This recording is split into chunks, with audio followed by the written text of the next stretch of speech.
안녕하세요. 닥터공 헤어라인 의원 원장 공기환입니다. 오늘 말씀드릴 내용은 정수리 탈모에 대한 내용인데요. 물론 정수리 탈모에 대해서도 기존에 제가 여러 번 말씀드려서 반복된 내용이긴 한데요.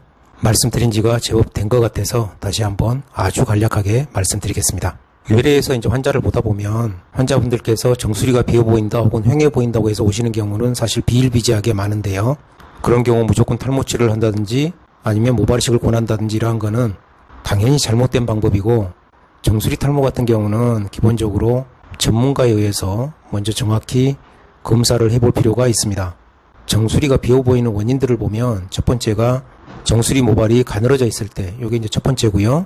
두 번째는 요게 이제 가장 많이 보는 형태인데, 탈모가 전반적으로 있으면서 주위 모발이 가늘어져 있는 경우, 이런 경우가 또 있습니다. 세 번째로는 털이 거의 없이 아니면 아예 없이 피부만 맨질맨질하게 있는 그런 경우가 되겠습니다. 지금 말씀드린 이 세 가지 경우가 다 정수리가 휑해 보이는 이제 그런 요인이 되는데요. 각각에 따라서 치료 방법이 달라지겠습니다.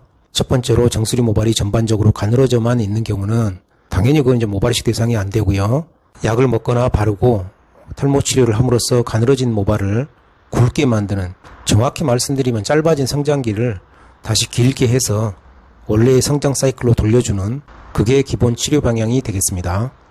두 번째로 이제 가장 많이 보는 전반적으로 탈모가 있으면서 가늘어져 있는 경우는 당연히 탈모가 있는 부위는 모발이식을 통해서 해결을 하셔야 되고요.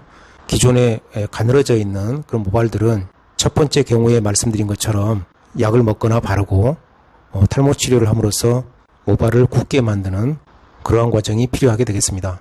세 번째가 이제 거의 털이 없거나 아예 털이 없는, 피부만 맨질맨질하게 있는 그런 경우인데요.